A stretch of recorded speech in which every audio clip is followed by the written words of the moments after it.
Present మన ఇండియాకు ఉన్న ప్రాబ్లమ్స్లో ముఖ్యమైనది అన్ఎంప్లాయ్మెంట్, నిరుద్యోగ సమస్య. అయితే ఒక వ్యక్తి నిరుద్యోగిగా ఎప్పుడు చెప్పబడతాడు? ఉదాహరణకి ఒక ఫ్యామిలీ తీసుకుంటే అందులో అమ్మ, నాన్న, తమ్ముడు, చెల్లి అందరూ ఉంటారు. మీ అమ్మగారు మీ అందరి కోసం కష్టపడుతూ ఉంటారు. ఆమె ఇంట్లో ఎల్లప్పుడూ పనిచేస్తూనే ఉంటుంది. కానీ ఆ పనితో ఆమె డబ్బులేమీ సంపాదించదు. అలాంటప్పుడు ఆమెను మనం ఒక నిరుద్యోగిగా కన్సిడర్ చేయవచ్చా అంటే నో.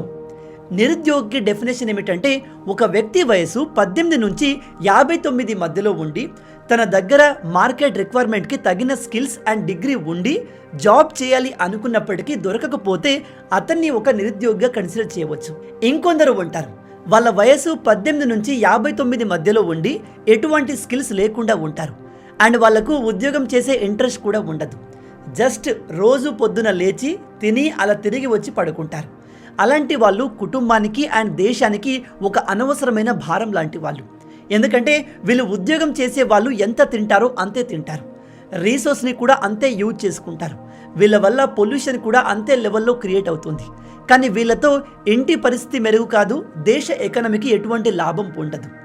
ఒక ఇంట్లో ఎంత ఎక్కువ మంది ఉద్యోగం చేస్తే ఆ ఇంట్లో అంత తక్కువ ఆర్థిక సమస్యలు ఉంటాయి. ఒక కుటుంబం ఆర్థికంగా ఎటువంటి ఇబ్బంది లేకుండా ఉంది అంటే మిగతా విషయాల్లో కూడా వాళ్ళు ఆల్మోస్ట్ హ్యాపీగానే ఉంటారు. జనరల్గా మన దేశంలో 18 నుంచి 59 సంవత్సరాల మధ్య వయసు ఉన్న వాళ్ళు సంపాదిస్తే మిగతా వాళ్ళు వీళ్ళపైన డిపెండ్ అయి ఉంటారు. ఒకవేళ ఈ 18 నుంచి 59 సంవత్సరాల వయసు మధ్య ఉన్న వాళ్ళే ఉద్యోగం చేసే బదులు ఖాళీగా కూర్చుంటాము, వేరే వాళ్ళపైన డిపెండ్ అవుతాము అంటే ఆ ఇల్లు ఎప్పటికీ డెవలప్ కాదు, దేశం కూడా డెవలప్ అవ్వదు. ఏ దేశంలో అయితే ఎక్కువగా నిరుద్యోగులు ఉంటారో ఆ దేశం ఎన్నటికీ అభివృద్ధి చెందదు. మన దగ్గర దేశ అభివృద్ధిని జీడిపితో కొలుస్తారు. కానీ ఇక్కడ షాకింగ్ విషయం ఏమిటంటే పవర్లో ఉన్న రాజకీయ నాయకులు, రాజకీయ పార్టీలు వాళ్ళకు అనుగుణంగా ఈ జీడిపిని ఇయర్ బేసిస్ లేదా క్వార్టర్లీ బేసిస్ మీద తీసుకుని అనుకూలంగా చూపించుకోవచ్చు. ఈ విషయాలు నేను ఊరికే గాల్లో చెప్పట్లేదు. సేమ్ ఇవే విషయాలను స్వయంగా IMF చీఫ్ అయిన గీతా గోపినాథ్ గారు, RBI చీఫ్ అయిన రఘురామ్ గారు కూడా చెప్పారు. మన దేశానికి స్వాతంత్రం వచ్చినప్పటి నుంచి ఇప్పటి వరకు ఫామ్ అయిన ఏ గవర్నమెంట్ కూడా ఈ నిరుద్యోగ సమస్యను కరెక్ట్గా ట్యాకిల్ చేయలేకపోయింది. 140 కోట్ల మంది ఉన్న మన దేశంలో కేవలం 10% ప్రజలు మాత్రమే దేశ జీడిపిలో కాంట్రిబ్యూట్ చేస్తున్నారు. మిగతా 90% ప్రజలు పేదరికం, నిరుద్యోగం, వర్క్ ప్రెజర్ లాంటి సమస్యలు పడి ప్రతిరోజు పోరాడుతున్నారు. ఇది మన దేశంలో ఉన్న అతిపెద్ద ఇన్ఈక్వాలిటీ. కానీ దీని గురించి దేశంలోని ఏ మీడియా ఛానల్ మాట్లాడదు. దీనివల్ల దేశ జీడిపి డేటా మెయింటైన్ అయిపోతుంది. కాకపోతే దేశం అభివృద్ధి చెందాలంటే ప్రతి ఒక్కరి దగ్గర డబ్బు ఉండాలి, ప్రతి ఒక్కరూ డబ్బులు సంపాదించాలి అండ్ ప్రతి ఒక్కరూ దేశ జీడిపిలో కాంట్రిబ్యూట్ చేయాలి. ఒక దేశం నిజంగా అభివృద్ధి చెందాలి అంటే ఆ దేశ ప్రజల్లో ఎకనామిక్ ఈక్వాలిటీ రావాలి.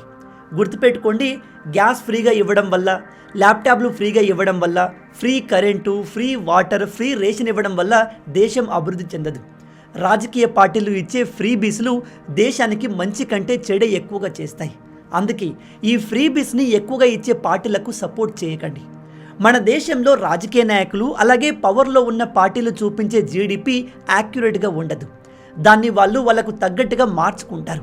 కేవలం జీడిపినే కాదు, అన్ఎంప్లాయ్మెంట్ డేటాని కూడా ప్రాపర్గా రివీల్ చేయరు. కోవిడ్ ముందు పరిస్థితులను మనం గమనిస్తే ఆ సమయంలో మన దేశ జీడిపి ప్రతిరోజు పెరుగుతూ వచ్చింది. దాంతోపాటు నిరుద్యోగం కూడా వేగంగా పెరుగుతూ వచ్చింది. ఇలాంటి విచిత్రాలు కేవలం మన ఇండియాలో మాత్రమే జరుగుతాయి. గవర్నమెంట్ చూపించే డేటా యాక్యురేట్ అయితే ఇలా జరిగే ఛాన్సే లేదు. ఎందుకంటే ఒక దేశంలో నిరుద్యోగం పెరుగుతున్నప్పుడు ఆ దేశ జీడిపి ఎలా పెరుగుతుంది ఎప్పుడైనా ఆలోచించారా? Periodic labour force survey, PLFS, ఇది ఒక గవర్నమెంట్ ఆర్గనైజేషన్. వీళ్ళు దేశంలో నిరుద్యోగ సమస్య ఏ లెవెల్లో ఉందనే విషయంపైన రీసెర్చ్ చేసి డేటాను రివీల్ చేస్తారు. అయితే దీనిపై కొంతమంది యాక్టివిస్టులు చెప్పేది ఏమిటంటే ఇది ఒక గవర్నమెంట్ ఆర్గనైజేషన్ కాబట్టి వీళ్ళు దేశంలో ఉన్న నిరుద్యోగం గురించి కరెక్ట్ ఇన్ఫర్మేషన్ ఇవ్వడం లేదు. ఎందుకంటే పవర్లో ఉన్న గవర్నమెంట్ అలా జరగనివ్వదు. అలా చేస్తే వాళ్ళ రెప్యుటేషన్ పడిపోతుంది అని. అందుకే దీనికోసం ఒక ప్రైవేట్ సంస్థను ఏర్పాటు చేస్తే బాగుంటుంది అని ఒక ఇండిపెండెంట్ వింగ్ని ఏర్పాటు చేశారు. అదే NSC. వీళ్ళు మన దేశంలోని అన్ఎంప్లాయ్మెంట్ డేటాని గవర్నమెంట్ ఇంటర్ఫరెన్స్ లేకుండా కలెక్ట్ చేసి రిపోర్ట్ని పబ్లిష్ చేయాలి. కానీ చివరికి వీళ్ళ పరిస్థితి ప్రజెంట్ CBI లాగా మారింది. అంటే పవర్లో ఏ గవర్నమెంట్ వస్తుందో వాళ్ళు వెంటనే వాళ్లకు సంబంధించిన వ్యక్తుల్ని ఈ ఆర్గనైజేషన్లోకి పంపిస్తారు అండ్ మొత్తం ఆర్గనైజేషన్ని వాళ్ళ కంట్రోల్లోకి తెచ్చుకుంటారు. అందుకోసమే ప్రతి సంవత్సరం ఈ సంస్థ నుంచి అధికారులు వాలంటీర్గా రిజైన్ చేస్తున్నారు. అలా రిజైన్ చేసిన వాళ్ళు చెప్పేది ఏమిటంటే ఇండిపెండెంట్ బాడీగా ఏర్పాటు చేసిన ఈ సంస్థను గవర్నమెంటే కంట్రోల్ చేయాలి అనుకున్నప్పుడు మరి దీన్ని ఎందుకు సెపరేట్గా ఏర్పాటు చేసినట్టు? పీరియాడిక్ లేబర్ ఫోర్స్ సర్వేనే కంటిన్యూ చేస్తే అయిపోయేది కదా అని. ప్రతి సంవత్సరం మన దేశ అన్ఎంప్లాయ్మెంట్ రేట్ వస్తుంది. ప్రజెంట్ ఇది 9.2%గా ఉంది. దీన్ని ఎలా క్యాలిక్యులేట్ చేస్తారు అంటే మీరు ఇక్కడ చూడవచ్చు. Total number of unemployed people by total number of labour force into 100 చేస్తే మనకు అన్ఎంప్లాయ్మెంట్ రేట్ వస్తుంది. ఇక్కడ టోటల్ లేబర్ ఫోర్స్ అంటే ప్రజెంట్ ఉద్యోగం చేస్తున్నవారు అండ్ ఉద్యోగం కోసం చూస్తున్న వాళ్ళు. ప్రజెంట్ అన్ఎంప్లాయ్మెంట్ రేట్ 9 ఉంది అంటే దాని అర్థం ప్రతి 100 మందిలో 9 మంది ఖాళీగా ఉన్నారు అని. సాధారణంగా రాజకీయ నాయకులు ఈ అన్ఎంప్లాయ్మెంట్ రేట్ విషయంలో కొన్ని విచిత్రమైన రాజకీయాలు చేస్తూ ఉంటారు. వరల్డ్ ఎకనామిక్ ఫోరం ప్రకారం మన దేశంలో ప్రతి సంవత్సరం 1,30,00,000 మంది కొత్తగా ఉద్యోగంలోకి చేరుతున్నారు. వీరిలో ప్రతి 4 మేనేజ్మెంట్ ప్రొఫెషనల్స్లో ఒకరు, ప్రతి 5 ఇంజనీర్స్లో ఒకరు అండ్ ప్రతి 10 మంది గ్రాడ్యుయేట్స్లో ఒకరు మాత్రమే ఉద్యోగాన్ని సంపాదిస్తున్నారు. ఇంత తక్కువగా ఎందుకు అంటే దీనికి రీజన్ మనం ఇంకా ఓల్డ్ ఎడ్యుకేషన్ సిస్టమ్ని ఫాలో అవుతున్నాం. నేడు ప్రపంచం మొత్తం ఏఐతో పోటీ పడుతుంటే మనం మాత్రం ఇంజనీరింగ్, డాక్టర్ తప్ప వేరే కెరియర్ ఆప్షన్ని చూస్ చేసుకోలేకపోతున్నాం. అండ్ మనలో చాలామందికి ఏఐ గురించి అంతగా తెలియదు. రానున్న రోజుల్లో డేటా సైన్స్కి ఎక్కువగా డిమాండ్ ఉండబోతుందని మీకు తెలుసా? మీరు కూడా మీ కెరియర్ని డేటా సైన్స్ వైపు బిల్డ్ చేయాలి అనుకుంటే ఇదే ఒక మంచి అవకాశం. ఈ కోర్స్ని ఎక్కడ తీసుకోవాలి, ఎలా తీసుకోవాలని మీరు ఆలోచిస్తుంటే కొన్ని వేలకు పైగా సక్సెస్ స్టోరీస్ ఉన్న ఓడిన్ స్కూల్ బూట్ క్యాంప్ని మీకు ఇంట్రడ్యూస్ చేయబోతున్నాను. ఇది ఒక డెడికేటెడ్ జాబ్ అప్లికేషన్ పోర్టల్. లైవ్లో ఇన్స్ట్రక్షన్ ద్వారా మీరు నేర్చుకుంటారు. ఇందులో labs and project based learning ఉంటుంది. మిమ్మల్ని కంప్లీట్గా ప్రిపేర్ చేయడానికి మాక్ ఇంటర్వ్యూస్ కూడా కండక్ట్ చేస్తారు. వీటితో పాటు communication and aptitude training, workplace behaviour కోసం workshops and industrial readiness preparation ఉంటుంది. ఈ కోర్సులో భాగంగా power BI, machine learning, deep learning లాంటి చాలా విలువైన మాడ్యూల్స్ నేర్పిస్తారు. కోర్స్ ఫీజులో 2 ఆప్షన్స్ ఉంటాయి అండ్ వీళ్ళు మీకు అప్ టు 10,000 రూపీస్ స్కాలర్షిప్ని కూడా ఆఫర్ చేస్తున్నారు. నెక్స్ట్ బ్యాచ్ నవంబర్ 30 నాడు స్టార్ట్ అవుతుంది. వీళ్లకు దాదాపు 500+ హైరింగ్ పార్ట్నర్స్ కూడా ఉన్నారు. దాదాపు 4,000+ యాక్టివ్ లెర్నర్స్ కూడా ఉన్నారు. ఈ వెబ్సైట్లో చాలా సక్సెస్ స్టోరీస్ను కూడా మీరు చూడవచ్చు. దీనికోసం మీరు చేయాల్సిందల్లా కింద డిస్క్రిప్షన్లో ఇచ్చిన లింక్ పైన క్లిక్ చేసి ఒక ఫామ్ని ఫిల్ చేసి సరిపోతుంది. వాళ్ళే మీకు కాల్ బ్యాక్ చేస్తారు. ఇక మన మెయిన్ టాపిక్లోకి వస్తే ప్రజెంట్ అపోజిషన్లో ఉన్న పార్టీ పవర్లో ఉన్న పార్టీకి చెప్తుంది, మేమున్నప్పుడు ఈ అన్ఎంప్లాయ్మెంట్ రేట్ చాలా తక్కువగా ఉండేది, ఇప్పుడు మీరు వచ్చాక విపరీతంగా పెరిగింది అని. కానీ ఇక్కడ మీరు గమనించాల్సిన విషయం ఏమిటంటే ఈ అన్ఎంప్లాయ్మెంట్ రేట్ని కంపేర్ చేయడం పెద్ద మిస్టేక్. అసలు దాన్ని కంపేర్ చేయడం పాసిబుల్ కాదు. ఎందుకంటే ప్రతి సంవత్సరం పాపులేషన్ పెరుగుతూనే ఉంది.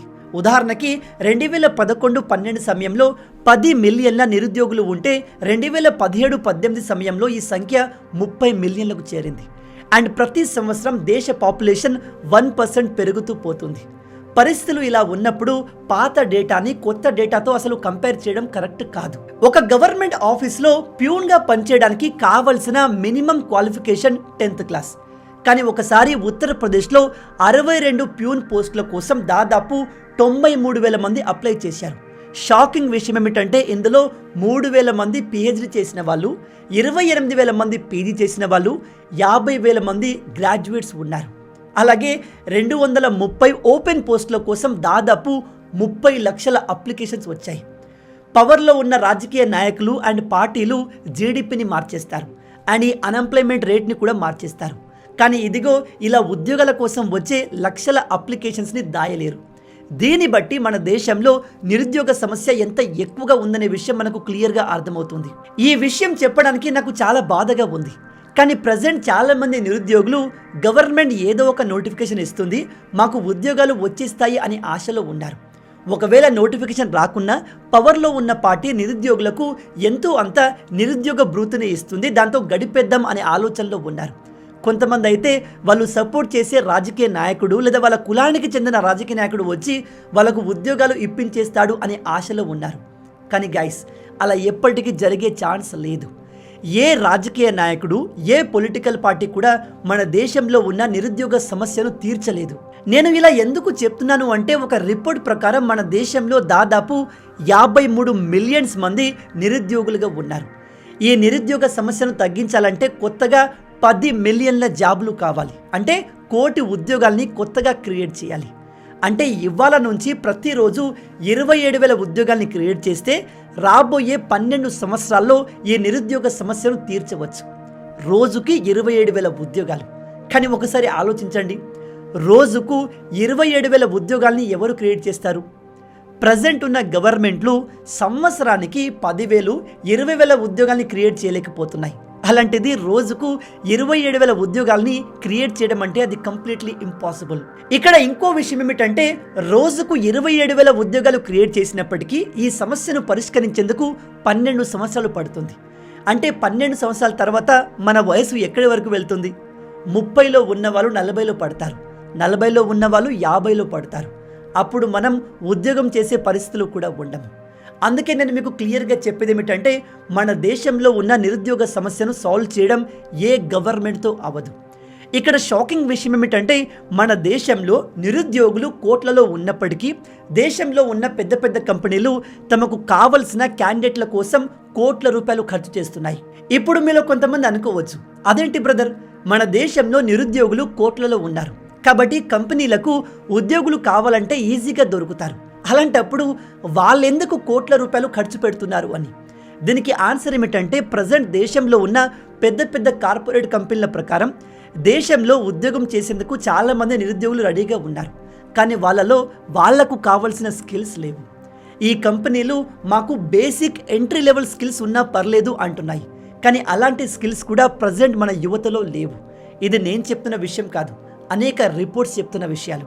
దేశ ఎడ్యుకేషన్ సిస్టమ్ ప్రాపర్గా లేకపోవడం, దేశ యువతలో కేవలం గవర్నమెంట్ ఉద్యోగం మాత్రమే కావాలి అనే ఒక ఎక్స్ట్రీమ్ డిజైర్ మన దేశంలో నిరుద్యోగం పెరిగేందుకు ఒక పెద్ద కారణం. కొన్ని రోజుల క్రితం నేను పాస్పోర్ట్ తీసుకోవడానికి ఆఫీస్కి వెళ్ళాను. ఈ మొత్తం ప్రాసెస్ని టీసీఎస్ కంపెనీ వాళ్ళు మేనేజ్ చేస్తున్నారు. మొత్తం ప్రాసెస్ కేవలం 30 నిమిషాలు అయిపోయింది. కానీ చివరగా ఒక గవర్నమెంట్ ఉద్యోగి సైన్ కావాలి. అతను ఈ మొత్తం ప్రాసెస్ ప్రాపర్గా జరిగిందా లేదా అని వెరిఫై చేసి సంతకం చేస్తాడు. మొత్తం ప్రాసెస్ అవ్వడానికి 30 నిమిషాలు పడితే ఆ ప్రాసెస్ని వెరిఫై చేయడానికి ఆ గవర్నమెంట్ ఆఫీసర్ 2 నుంచి 3 గంటల టైం తీసుకున్నాడు. ఎటువంటి రెస్పాన్సిబిలిటీ లేకుండా ఆఫీస్లో హాయిగా కూర్చొని పని చేయాల్సిన టైంలో 10-15 బ్రేకులు తీసుకుంటే ఆ పని ఎప్పుడవుతుంది? ప్రజెంట్ గవర్నమెంట్ ఉద్యోగుల పరిస్థితి ఇదే విధంగా ఉంది. అందుకే చాలామంది గవర్నమెంట్ జాబ్లోకి వెళ్ళాలి అనుకుంటారు. మీరు మీ చుట్టుపక్కల గవర్నమెంట్ ఉద్యోగం కోసం ప్రిపేర్ అయ్యే వాళ్ళ దగ్గరికి వెళ్ళి అడగండి, మీరు గవర్నమెంట్ ఉద్యోగంలోకి ఎందుకు వెళ్ళాలి అనుకుంటున్నారు అని. వాళ్ళలో చాలామంది చెప్పే కామన్ ఆన్సర్ ఏమిటంటే, ఒకసారి గవర్నమెంట్ జాబ్ ఎక్కామే అనుకోండి, లైఫ్ సెటిల్ అయినట్టే, పెద్దగా పని చేయాల్సిన అవసరం లేదు, పని చేసినా చేయకపోయినా ప్రతి నెల జీతం పడుతూ ఉంటుంది అని. నేను గవర్నమెంట్ ఉద్యోగం చేసే ప్రతి ఒక్కరూ ఇలాగే సోమరులుగా ఉన్నారు అని చెప్పట్లేదు, కాకపోతే మ్యాక్సిమం ఇలాంటి వాళ్ళే ఉన్నారు. అందుకే ఇలాంటి జాబ్సే కావాలని చాలామంది యువకులు హైదరాబాద్లోని అమీర్పేట్, దిల్సుఖ్ నగర్, అశోక్ నగర్ లాంటి ఏరియాస్లో వాళ్ళ జీవితంలోని విలువైన అనేక సంవత్సరాల టైంని వేస్ట్ చేసుకుంటున్నారు. సాధారణంగా ఎస్ఎస్సి, బ్యాంకింగ్, రైల్వే డిపార్ట్మెంట్కి చెందిన ఉద్యోగాల కోసం 1-2 సంవత్సరాలు సీరియస్గా ప్రిపేర్ అయితే సరిపోతుంది. కానీ విద్యార్థులు దాదాపు 3 నుంచి 5 సంవత్సరాల తమ విలువైన టైంని ఇందులోనే వేస్ట్ చేసుకుంటున్నారు.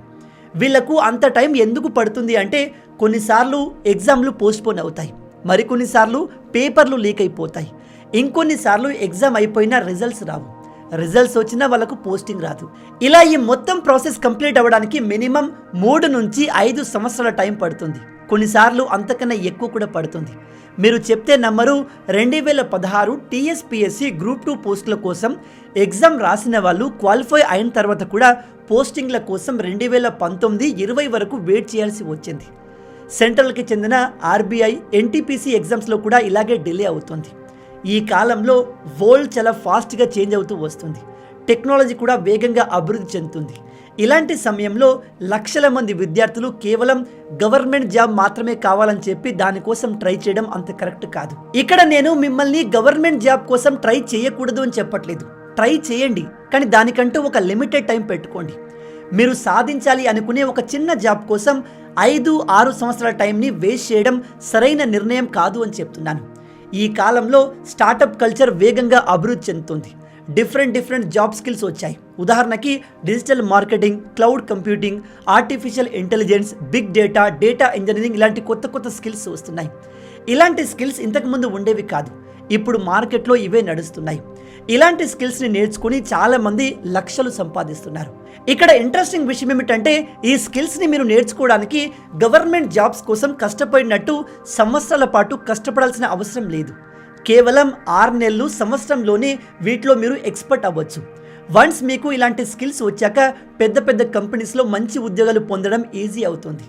గుర్తుపెట్టుకోండి, ఏ గవర్నమెంటు, ఏ కంపెనీ కూడా మీ దగ్గర పెద్ద డిగ్రీ ఉంటే పెద్ద ఉద్యోగం ఇచ్చి ఎక్కువ డబ్బులు ఇవ్వాలి అనుకోదు. మీరు మీ స్కిల్స్ని ఉపయోగించి ఆ కంపెనీకి ఎంత లాభం చేకూరుస్తారు అనే దానిపైన మీకు ఇచ్చే ఉద్యోగం, డబ్బు డిపెండ్ అయి ఉంటుంది. ఈవెన్ మీ సొంత కంపెనీలో కూడా మీరు ఒక వ్యక్తికి 100 రూపాయల జీతం ఇస్తున్నారు అంటే అతని నుంచి 1000 రూపాయల లాభాన్ని ఎక్స్పెక్ట్ చేస్తారు. అండ్ ఎవరైతే 100 రూపాయల జీతంతో కంపెనీకి 5000 రూపాయల ప్రాఫిట్ని తేగలుగుతారో వాళ్ళు గేమ్ చేంజర్గా మారుతారు. అలాంటి వాళ్ళ కోసం పెద్ద కంపెనీలు క్యూ కడతాయి. వాళ్ళను ఎట్టి పరిస్థితుల్లో వదులుకోవాలి అనుకోవు. డిగ్రీలు చూసి ఉద్యోగాలు ఇస్తే మన దేశంలో అసలు నిరుద్యోగమే ఉండదు. ఎందుకంటే ప్రతి ఒక్కరి దగ్గర పెద్ద డిగ్రీలు ఉన్నాయి. మన దేశంలో గ్రాడ్యుయేట్ అయిన ఇంజనీర్ల సంఖ్య స్విట్జర్లాండ్ పాపులేషన్ కంటే కూడా ఎక్కువ. అండ్ ప్రతి సంవత్సరం కొత్తగా 25 లక్షల మంది గ్రాడ్యుయేట్ అవుతున్నారు. యాన్యువల్ ఎంప్లాయబిలిటీ సర్వే ప్రకారం మన దేశంలో ఉన్న 80% ఇంజనీరింగ్ గ్రాడ్యుయేట్స్ దగ్గర ఉద్యోగాలకు కావాల్సిన బేసిక్ స్కిల్స్ కూడా లేవు. మన ఎడ్యుకేషన్ సిస్టంలో మార్పులు తేవాల్సిన అవసరం ఇప్పుడు ఖచ్చితంగా ఉంది. ఎందుకంటే మనం కాలేజీలో నేర్చుకున్న నాలెడ్జ్ బయట ఉద్యోగాలు పొందేందుకు ఉపయోగపడాలి. కానీ ఈ కాలంలో ఇంజనీరింగ్ కాలేజీలో నేర్పించే చదువు బయట ఉద్యోగాలకు పనికి రావట్లేదు. చాలామంది స్టూడెంట్స్ ఇంజనీరింగ్ కంప్లీట్ చేశాక బయటకు వచ్చి ఏదో ఒక ఇన్స్టిట్యూట్లో చేరి ఒక పర్టికులర్ టూల్ లేదా కోర్స్ నేర్చుకుని ఉద్యోగాన్ని పొందుతున్నారు. 5-6 నెలల్లో నేర్చుకునే ఈ కోర్సులతోనే, టూల్స్తోనే ఉద్యోగం వస్తుంది అంటే 4 సంవత్సరాలు కష్టపడి ఇంజనీరింగ్ చేయాల్సిన అవసరం ఏముంది? ఈ వీడియో చూస్తున్న స్టూడెంట్స్కి, నిరుద్యోగులకు చెప్పేది ఏమిటంటే ఎవరో వస్తారు, ఏదో గవర్నమెంట్ వచ్చి మాకు ఉద్యోగాలు ఇస్తాయని చెప్పి నమ్మకంగా ఉండకండి. సొంతంగా కష్టపడండి. ఈ కాలంలో ఉద్యోగాలు కావాలి అంటే స్కిల్స్ నేర్చుకోవడం కంపల్సరీ. బయట మార్కెట్లో ఏం నడుస్తుంది, ఇండస్ట్రీలు ఎటువంటి స్కిల్స్ కోసం చూస్తున్నాయి, ఎలాంటి స్కిల్స్ నేర్చుకుంటే ఎటువంటి ఉద్యోగాలు వస్తాయనే విషయంలో మీకు అవగాహన ఉండాలి. ఇలా మీరు కాలానికి తగినట్టుగా, బయట మార్కెట్కు తగినట్టుగా స్కిల్స్ని నేర్చుకోగలిగితే ఖచ్చితంగా మంచి ఉద్యోగాలు పొంది త్వరగా లైఫ్లో సెటిల్ అవుతారు. అవునా కాదా? దీని గురించి మీరేమనుకుంటున్నారు? మన దేశంలో ప్రజెంట్ రోజుకి నిరుద్యోగుల సంఖ్య విపరీతంగా పెరుగుతుంది. కొత్తగా ఉద్యోగాలు క్రియేట్ కావట్లేదు. దీనంతటికీ కారణమెవరు? ప్రజెంట్ ఉన్న ప్రభుత్వాల లేదా ఫ్రీబీస్కి ఆశపడి ఓట్లేసే ప్రజలైన మనమా? ఈ సమస్యను పరిష్కరించేందుకు ప్రభుత్వం ఎటువంటి చర్యలు తీసుకుంటే బాగుంటుంది? మీ ఆలోచనల్ని కింద కామెంట్లో చెప్పండి. అండ్ ఈ వీడియోని మీకు తెలిసిన స్టూడెంట్స్ అండ్ జాబ్ సీకర్ అందరితో షేర్ చేయండి. ఎందుకంటే మన దేశంలో ఉద్యోగాల గురించిన రియాలిటీ వాళ్ళకు తెలియాలి. మొత్తంగా ఇవే ఈ వీడియోకి సంబంధించిన పూర్తి విషయాలు. ఈ వీడియో మీకు నచ్చింది అనుకుంటున్నాను. నచ్చితే అలా ఊరికే చూసి వెళ్ళిపోకుండా వీడియోని లైక్ చేయండి. ఈ వీడియోకి నేను మీకు ఇచ్చే లైక్స్ టార్గెట్ 5000 లైక్స్. చాలా ఈజీ, సింపుల్గా చేసేయండి. అండ్ ఇలాంటి మరిన్ని ఇంట్రెస్టింగ్ వీడియోస్ కోసం మన ఛానల్ని సబ్స్క్రైబ్ చేసి మమ్మల్ని సపోర్ట్ చేయొచ్చు కదా. ఇది మీకు కంప్లీట్లీ ఫ్రీ. కానీ మీరు చేసే ప్రతి ఒక్క లైక్ అండ్ సబ్స్క్రిప్షన్ మాకు మరిన్ని వీడియోస్ చేయడానికి ఒక మోటివేషన్లా ఉంటుంది. కాబట్టి వీడియోని లైక్ చేసి ఛానల్ని సబ్స్క్రైబ్ చేయడం మర్చిపోవద్దు. రాబోయే వీడియోలో ఇంకో ఇంట్రెస్టింగ్ టాపిక్తో మళ్ళీ కలుద్దాం. అంటిల్ దెన్, జై హింద్.